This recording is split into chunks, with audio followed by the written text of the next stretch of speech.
If you've ever shared a bottle of wine, chances are you've heard something like this. A lot of green pepper in this. It's a little oaky. Fruit forward. These descriptions of wine aren't just a way to show off how refined our palate is.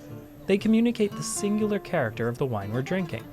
And perhaps more than any other beverage, we celebrate and glorify these unique qualities. We expect milk to be just like the milk that we tried a week ago, just like the week before that. There is an expectation that wine is going to be different. There is something that is allowing us to distinguish those wines from each other. Dr. Gavin Sachs of Cornell University's Viticulture and Enology program studies these differences on a molecular level. 99.9% of wine is rather boring. The majority of it's water and ethanol.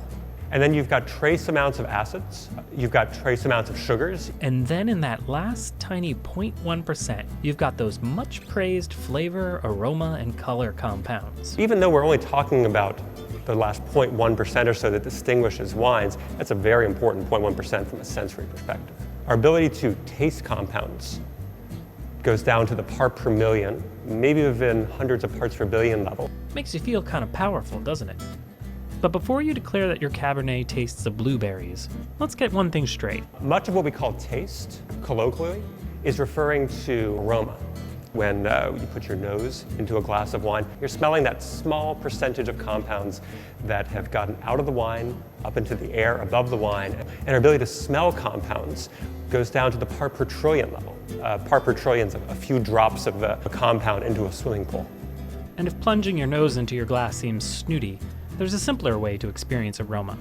Take a swallow. When you do that, as you swallow, a little puff of air comes back up and it helps direct volatile compounds into your nose. And this is what we usually call taste. We'll say, this wine's got the taste of apples, or this apple has the taste of apples.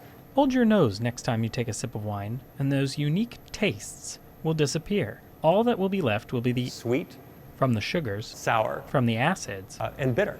Mostly from the alcohol.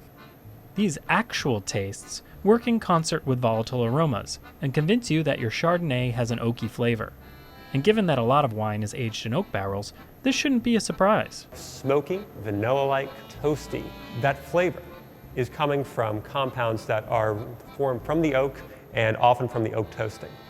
A more fundamental way to control flavor concentrations is to pick the right type of grape. A Riesling grape varietal tends to be acidic, but often smells floral. Those floral aromas are derived from compounds that are derived from grapes. Those compounds are called monoterpenes. And they provide the same aroma you smell when you eat Skittles. Taste the rainbow, smell the monoterpenes. Another grape, the Syrah, typically produces a black peppery flavor.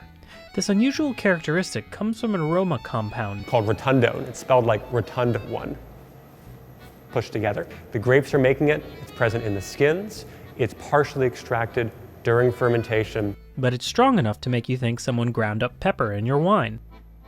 Growing practices can also have a significant impact on flavor compounds. What about something like hints of green pepper? The main contributor in green peppers are a class of compounds called methoxypyrazines. They are exceptionally potent. And they are the exact same compound found in wine. Nature tends to just keep using the same compounds over and over rather than inventing new ones. In wine, we can have concentrations of MPs that are parts per trillion. They're found in the unripe fruits, and as the grapes mature, they will decrease in concentrations. So a grape grower or a winemaker can manipulate the concentrations of this green pepper aroma by choosing when to harvest. They could also manipulate it by changing the way the grapes are grown in the vineyard. Grapes that are exposed to sunlight won't produce as much methoxypyrazine, so by plucking leaves from the plants, a grower reduces shade on the grape and helps to limit the green pepper flavor of their wine.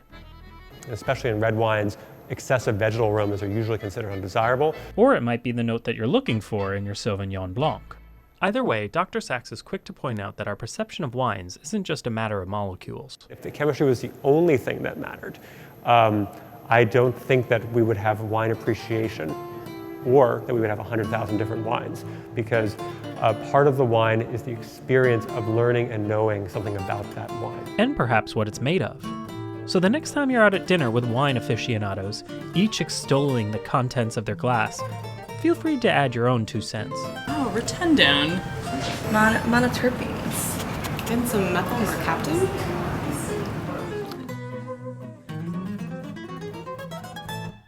For Science Friday, I'm Luke Croskin.